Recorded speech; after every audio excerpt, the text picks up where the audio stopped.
Today, I'm going to give you my honest opinions on the winter 2023 anime season. Logo reveal. But before we do, if you enjoyed the video, like, comment, and maybe even subscribe to the channel. Most of you are not subscribed. And all of the anime that I'm going to say that I watched here, aside from maybe one or two, I actually have done full reactions for over on Patreon, so you can check that out if you're interested. Now, real quick disclaimer, that doesn't actually need to be said. I'm just a guy with a YouTube channel and a microphone, okay? You might not agree with everything that I put here. In fact, you might not agree with anything that I put here, and that's okay. Your tastes might be different from mine. I've got a tier list here. We're going from S to F. In fact, we might even not really do many Ds. I don't know. We'll see. We'll see how many Ds we get. We'll see how many D. Yeah. And then I've got a tier for the stuff that I didn't watch. Let's start off by just throwing all the stuff that I didn't watch into a tier, which is low-key about like half of the anime here, because this is 50 anime.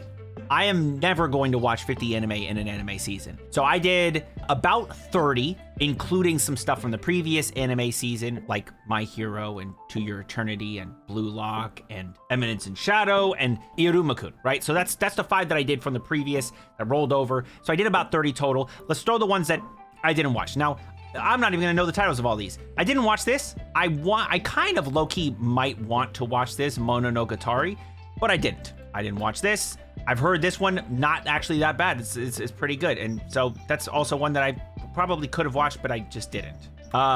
Didn't watch that, didn't watch that. Now, admittedly, High Card is one that I probably will watch eventually. So didn't watch it this time, but you know, down the road, very likely, especially since I got a second season. Next up, By the Grace of Gods, didn't watch that. Kind of the Snow Sea or Great Snow Sea, something like that. That's one that I low-key wanted to watch. You know, obviously only so much time. This one I heard was pretty good.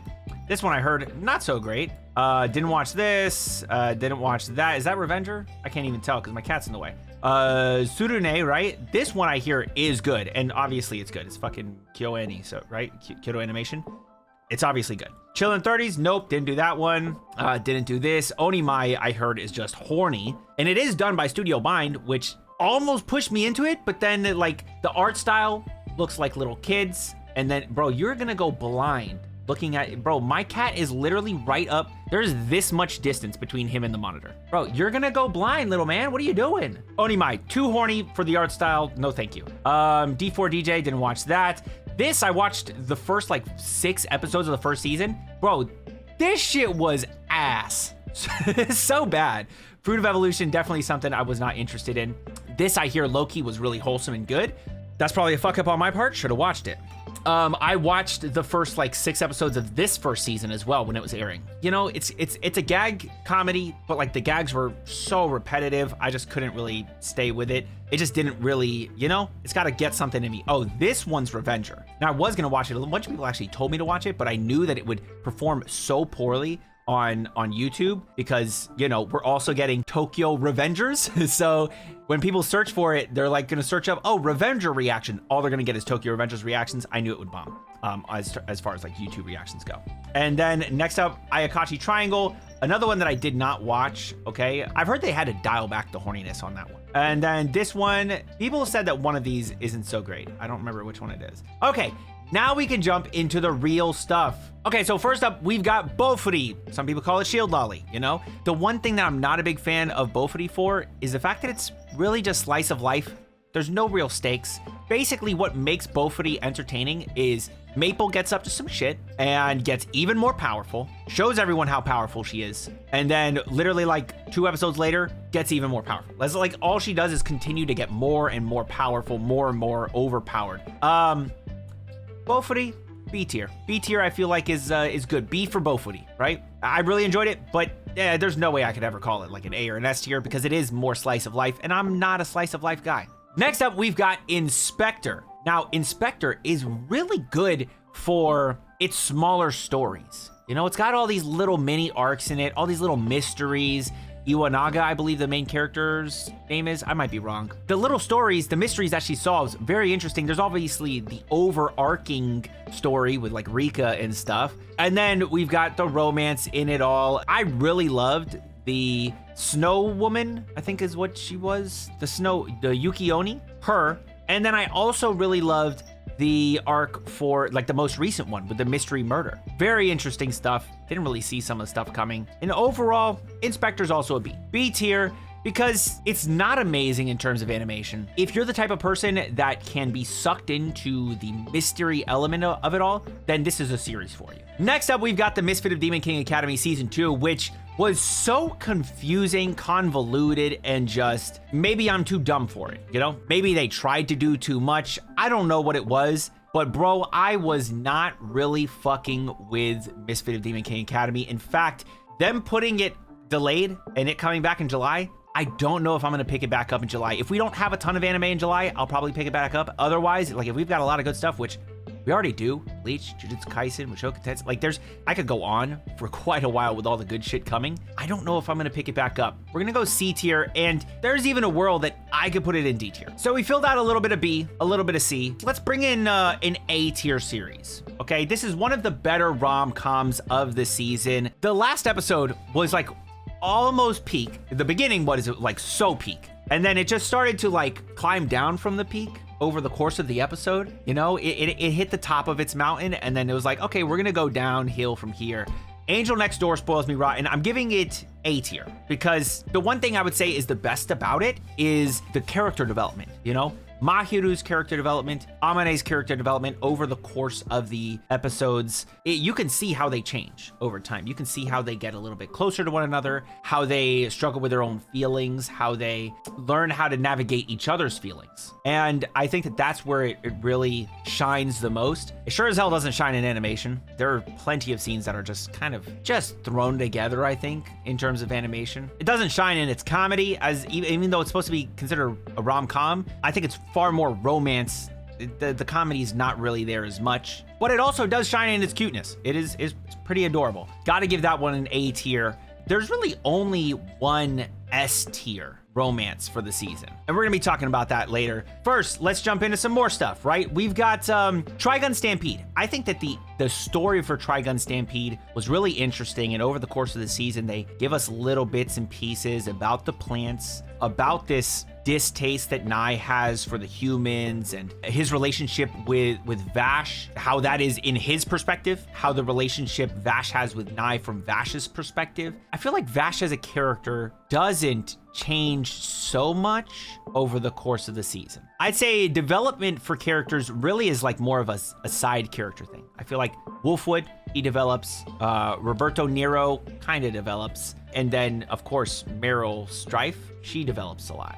That's where the real development lies in terms of characters. But the story overall, really entertaining. I think I'm going A tier with Trigun. And overall, just great story, interesting characters. I would have loved for Vash to been a little bit more proactive against somebody who is so proactive. If he just went into combat a little bit more. Like the only times he was really firing his guns was to like deflect items that could hurt him or others. He wasn't capping motherfuckers, bro. That's what I wanted, okay? I wanted him to shoot motherfuckers in the face, and he didn't. Maybe not entirely like wanting him to do that, but I think that, you know, it's definitely deserves the A because of the story and the interesting world that it had. Next up, we've got Nagatoro. Nagatoro, I feel they just baited us with that last episode. That's crazy. The last episode, I felt like there was really gonna be something that happened. We didn't get a confession. We didn't get a kiss. All we got, where's my hug? That's what we got, bro. People are calling Senpai Chad Pie right now. I don't see it yet. This is where Chad Pie is born, right? From here on, he becomes more Chad. And I could see that because, you know, he's learned a little bit more. Like, he knows now, for certain, even though he should have fucking known a long time ago, that Nagatoro is interested in him. And with that, he might be able to spin things around, turn it back on her. Hopefully he does. I don't know if he will. Nagatoro kind of disappointed me with that ending. Also low A. No, I just realized now, Inumaki-san's dog, I didn't watch that. Also, let's just quickly go over Spy Classroom since it's the only one that I dropped. I only dropped a single anime. That was Spy Classroom. I felt like those first 3 episodes were so rushed. I feel like they didn't give it time to flesh out anything. They just wanted to throw us into that end of volume 1. as a result, you know, that I feel like that really killed the series for me. I got through the first 3 episodes and I was like, you know what? I don't think I need any more of this. And people hyped it up. People were like, oh, Spy Classroom, you gotta check it out. And even the trailers look pretty interesting. But it's just cute girls that are spies / assassins. It just didn't really hit for me. D tier. Another series that just really didn't hit for me, saving 80,000 gold for my retirement in another world. Saving 80,000 gold in another world for my retirement. It wasn't animated great. And there are so many, like, if you think about some of the shit she does in the show, it just doesn't make sense. And I think that that's like one of the biggest flaws of the show. They don't really explain a lot of stuff. And that's a very standard, typical thing when you are going from light novel to anime. A lot of stuff just gets left out. I just kept on dwelling on so many details that weren't explained. This is not the series that had a good adaptation. D tier. Oh shit, I'm realizing again, that's another thing I didn't watch, the Ice Blade. I saw the trailer, I looked at it, I was like, bro, this is Misfit Demon King Academy, strongest age with the weakest crest, greatest demon lord reborn as a typical nobody. It was like that same style of thing. Even strongest Exorcist, which I did watch, it was that same style. We've got this OP guy reincarnated later on down the road, and then he instantly like connects with these girls. Oh wait, the girls are pretty powerful too, or at least maybe they're not powerful initially, but oh, he was able to train them up to be so much better. It's just like, I'm tired of those series. I was having to deal with 2 of them during the season. I think we could skip on a 3rd. That's why I didn't watch that one. But let's talk about the other one, strongest Exorcist in another world. Not really that great. If it wasn't for the yokai, ayakashi, like the shaman aspect of it, the exorcist aspect of it, these different creatures he brings in through the portals and stuff, this shit would be F tier. It's the same basic story. We've seen it time and time again. It just does not intrigue me the way that it should. There are some good moments here and there. Animation's not absolutely dog shit, which is great. Based on the fact that I love the ayakashi, that aspect of it, you know, with the yokai, the dragon, the weird monkey thing that reads minds, like that was wild to me. So those aspects of it were so cool to me that I almost want to put it in C, but I think we're gonna slap it in D. I think it's a D tier. Now again, I just want to reiterate for you all, I'm just a guy. I'm not an expert. I can't say any of this is like scientific. This is how I felt about them. You might differ in your opinion, and that's okay. Maybe you thought Strongest Exorcist was S tier. Maybe that's what you're into. I have seen so many of these things where it's like, give me something new. The new thing they gave me was a yokai aspect of it, the spirit aspect of it with his servant or whatever. That was kind of cool. Beyond that, it just fell flat for me. Another series that kind of fell flat for me was NingFushing. Initially, it was like, okay, this is kind of interesting. And as the episodes go on, it kind of like just goes up and down, right? Like, oh, this is kind of interesting. Wait, no, this is kind of boring. This is kind of boring. Oh, wait, Kuron, her backstory. Oh, this is really interesting. And then after that, you know, oh, not as interesting. Wait, the sword, that's kind of cool. Oh, and so it's like really up and down. And take this with a grain of salt because I only got halfway through it and I'm gonna finish the other half, assuming that I don't drop it while watching those. I think that it's probably a low C. Next up, I feel like we need some S tier representation, right? Let's talk about the best anime of winter 2023. The anime that was just most peak, not the widest margin. There are some other really good S tier anime during the season, but the one that I can definitively say was the best is the one with the most character development. And one of the more interesting stories of the season, watching the way that someone can change by their surroundings, by their choices in the past, by the new people that they meet, and the way that those people live their lives. And that is Vinland Saga. S tier, easily. There's no doubt in my mind that it would be S tier. I want to say episode 9, after he punched the dude, right? And then he's dealing with that shit, the repercussions of it all, you know, in his own mind, the violence and stuff, trying to overcome what he's been in the past. I feel like that was such a good episode. I mean, the whole series has been good. Even though the episodes people want to call like dull, right? Or they want to call boring. So many people are calling this series boring. And those are like the monkey brain shonen fuckers, right? Like, it's those motherfuckers that'll only watch shonens. Like, oh, Naruto's my favorite anime. One Piece is my favorite anime. No offense to One Piece fans. One Piece is actually pretty good. I've been fucking with it recently. I'm only like 150 episodes into it. I fuck with it. But I mean, it's the people that literally only watch the standard shonen shit. Like, if it's not Jump or like the big Kodansha series, they are not watching it. It has to have action. It has to be shonen. That's the people that are shitting all over Vinland Saga. There's a reason why all of these volumes, that's the 13 volumes of Vinland Saga. That's my anime of the season, by the way, Vinland Saga. Probably the only anime that would just leave you hungry while watching it, leave you wanting more, but not necessarily of the anime, though you do want more of that. It'll leave you wanting more food too, because the food in it looked so amazing. Campfire Cooking in Another World was one of the better gourmet series that I've seen. It's Food Wars without the shonen aspect and without the clothes exploding, and more just focused on the food, and also the fact that there's a giant wolf that can just murder anything. And then you can cook anything and make some crazy meals, and you meet all these characters, and Sui is the best. And I could push this into S tier just because of Sui, dude. I love, or Sui. Yeah, Sui. I could push this into S tier just because of Sui, but like, I think we're gonna go highest A, dude.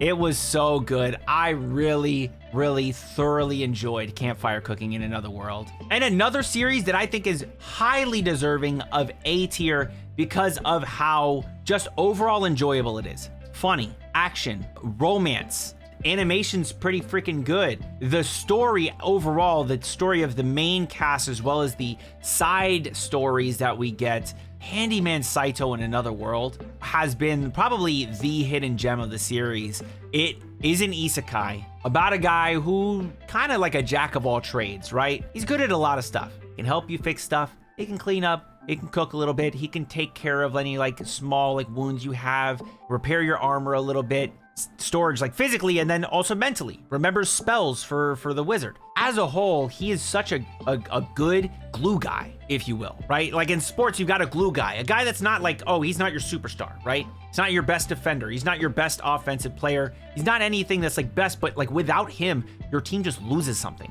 That's Saito. I just love the hell out of it. That's another A tier for me. Like I said, hidden gem of the season. If you are a fan of rom-coms, you probably have watched this next series. It was my favorite rom-com of the season. It's got probably the most comedy of any of the different series.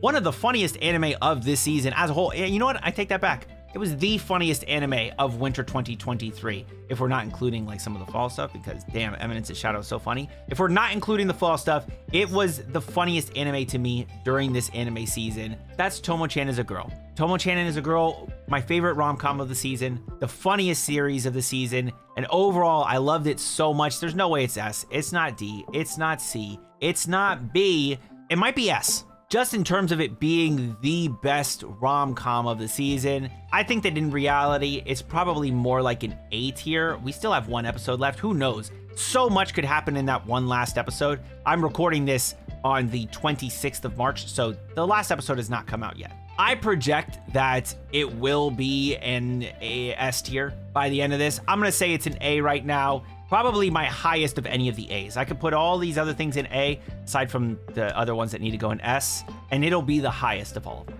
So speaking of S tier, let's throw another S tier in there. It's a really simple one. It's a series that I would say we should all be calling an S tier. It's that good, so enjoyable. Now, admittedly, they've had a few seasons to get this thing right, you know? Season 1, Season 2, Season 3. I'm talking about the 4th season of Bungo Stray Dogs. Just so incredible, the different characters that get introduced for this story, the way that the story develops into what it becomes. Yo, Fyodor's up to some wild stuff, and it's caused the agency, the detective agency, to just be in so much shit and have to overcome so much. I'm recording this before the last episode airs. Hopefully season 5 isn't something that we have to wait like a decade for. Let's talk about a series that I feel kind of disappointed me. Admittedly, the most recent episodes for it were actually pretty enjoyable. I think I have one more to round it out, but up to this point, it had highs, it had some lows. I think one of the coolest episodes was literally just the first one, but I think it's come around a little bit and become more entertaining, more interesting. And that series is Reborn to Master the Blade. Reborn to Master the Blade, I would say C tier. It might end up as a B tier I think the story is pretty interesting, the Highland element of it. And I feel like that last episode is going to push it up. The Highlanders, bro, I hate them. They're assholes. I feel like we're going to get more info on why the masked guy is the way that he is, that he's not actually bad. He's a good person. In fact, he could be somebody we already know, is what I theorized, but we'll just have to wait and see. Like, it feels rushed in parts. And then also the animation, not goated. That's for damn sure. There's definitely some lacking when it comes to the animation. I'm gonna give it a C, despite knowing that that final episode should give us way more info and should lean me towards being B. So just keep that in mind when I'm giving it a C here. I know that it's probably gonna end up being a B. Just like how I know that Tomo could end up being S tier. Next up, Sunlise, which pretty cute. Not like my top tier romance of the season. And it's a very interesting element to see the Otome and then like what they do with it, where like people are actually kind of giving advice or helping out the characters inside the Otome game, because these people are literally like considered gods, which is kind of funny. And I think that as a result, I would give Sunlise, I give it a B tier. I feel like it's heavily slept on, and that's probably due to the fact that it's on High Dive. I'm surprised Eminence and Shadow wasn't slept on more because it's High Dive, but I'm glad that it wasn't, because damn, it was so good.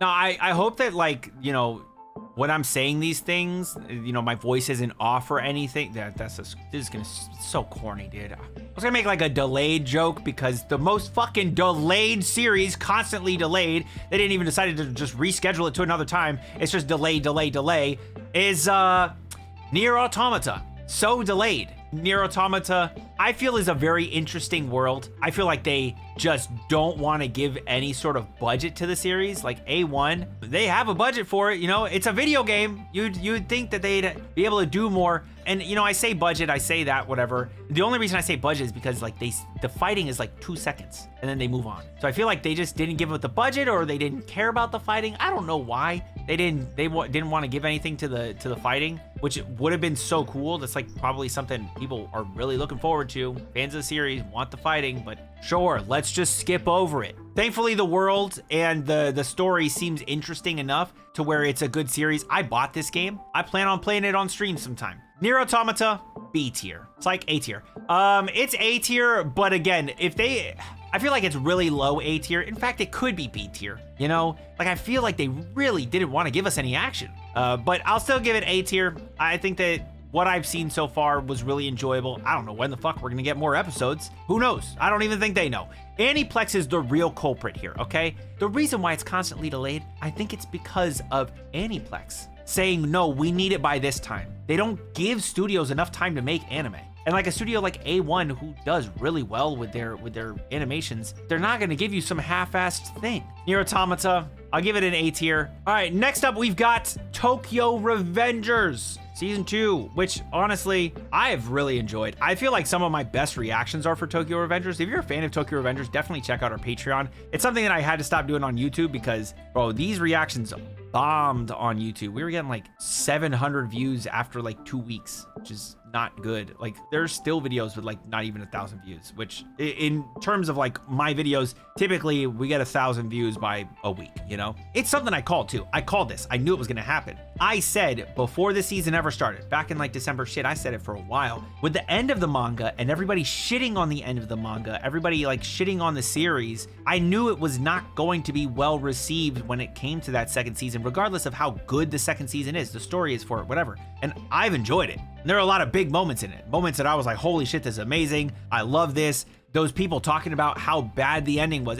Really, I feel like it's the manga readers, a lot, not all of them, some of them, and them shitting on the end of it. Then the people that aren't aware of the manga, or even the ones that just really hated the ending, just not caring about this. So many people have changed their mind on Tokyo Revengers because they know it's going to end badly. And I could see it coming. Like, it is a time travel anime. How often does a time travel anime end where all of the crazy wild shit that's gone down throughout all of it is actually real by the end of it? I mean, just look at all of them, dude. Like, even Steins Gate. Steins Gate definitely had some choices, had some like really heavy consequences, but like Erased, like, even that one kind of had some consequences. Summertime Rendering. The way that one ended, I was like, bro, what the fuck was the point? You know, I guess there's some growth for characters by the end of it. That's about it. Character growth. That's all I can expect from this series.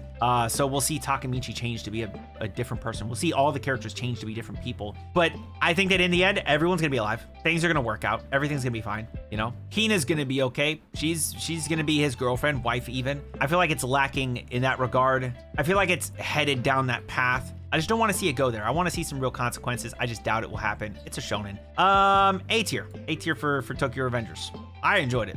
Next up, another rom-com, Kubo Won't Let Me Be Invisible. I really enjoyed it. I thought it was super cute. Adorable moments all throughout. We are getting the second half of it in spring, so I'll probably have a better judge on it by then. It's a B tier. You know, nothing major happened, but there are cute moments between the main characters, and I think that it's just really enjoyable in that regard. I think that Kubo really looks out for our boy, and yeah, it's very wholesome. Since we're talking about rom-coms, let's go with another one. Ice Guy and his cool female colleague. The only one with adults in it, I think, during this season. Adults in a rom-com, pretty rare, though I feel like they didn't take the steps that would make me really appreciate it. The OPED, like the music for it, was fire. Probably my favorite OP of the entire anime season, though there's some good ones. No S tiers. I don't think there's a single S tier OP this anime season. I like the characters, I like the concept, but you guys didn't give me enough, man. Ice Guy lacked, man. I gotta drop it into B tier.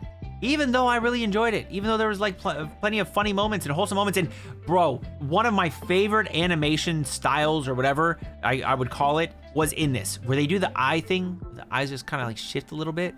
That shit was so beautiful. I want to see that in more anime. I also want to see the studio that worked on Ice Guy maybe also work on Grand Blue again, because Grand Blue's really funny. Next up, we've got the magical revolution of the reincarnated princess and the genius young lady. My favorite isekai of the season was definitely Handyman Saito, but I think my second favorite isekai, magical revolution of the reincarnated princess and the genius young lady. I think it was cute in its moments. I think that there's a lot of stuff that got skipped, like a lot of stuff, and that's okay. You know, whatever. Anime will often skip things when adapting just because they want to reach a certain end goal. It was a good series. I enjoyed it a lot.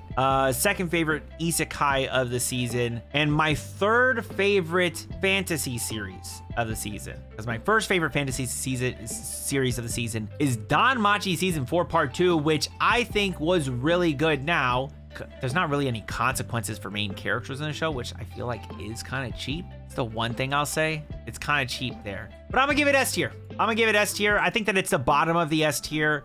The second part of Season 4, definitely phenomenal. Season 4 as a whole, just the best season of all the seasons that we got. And I'm excited to see what else happens in Danmachi. And we only have one series left, and that is Buddy Daddies. Buddy Daddies, we still have one more episode where hopefully Ray kills his fucking asshole of a father. There are cute moments throughout. There are fun moments, funny moments. I don't know how they deal with Miri. She is such a pain in the ass. But as a whole, I really enjoyed Buddy Daddies. I think Buddy Daddies firmly cements itself somewhere in the A tier. It was just overall a very enjoyable series. I love the hell out of it. I feel like this is pretty accurate to how I feel about the anime during the season. You could maybe move some things around. I think that Vinland is maybe even on a thing of its own. Like if I move some things around, if I move some things to F tier and switch it around, I could totally do that. But I think that this is good. I think we'll leave it like this. Best anime of the season, Vinland Saga. Funniest anime of the season, Tomo-chan is a girl. My favorite isekai was Handyman Saito in Another World. The best fantasy series as a whole was Danmachi's second part of the fourth season. Very weird to say. Half of the isekai during this season, more than half, just kind of fell flat for me. If we were throwing some other stuff I watched, if we had Eminence and Shadow in here, it would also go S tier. If we had My Hero's sixth season, shocking to say, I would never say this about any of the other seasons, also S tier. My Hero's new season was phenomenal. Blue Lock, that's tough. Man, that's a borderline AS. On a whim, I would probably slap it in the S tier, and then I would try to talk myself into putting it in A tier. That's what I feel like would happen. So I guess we'll say that's an S tier. To Your Eternity, shit, I feel like all of the stuff they carried on from Fall might be S tiers. Except for Iruma. I feel like Iruma was A tier, low A too, because I feel like they really dragged out that arc a lot. Maybe Blue Lock is like a high A, I don't know. Whatever. this is what I'm saying. This is the way I'm gonna rate it. What would you all rate these anime and some of the other ones here? I'm sure some of you watched Sugar Apple Plum Fairy Tale, something like that. I'm sure that like some of you watched that. High Card, where would you slap that in here? Farming Life in Another World or whatever. You know, Inukai-san's dog. Ayakashi Triangle, you know, any of the other ones you saw here, where would you slap those in this tier list? How would you move around these different things? Again, like I've mentioned multiple times already, I'm just some guy on YouTube that watches anime, okay? I got a mic, so I just voice my opinion. You might not agree with all of it. You might not agree with any of it, and that's fine. Your opinion is just as valid as mine. So I'd love to hear from you all down in the comments below. And as always, if you enjoyed the video, then like the video and subscribe to the channel with notifications on so you don't miss another one. Till next time. Make sure you all keep it fresh. Peace.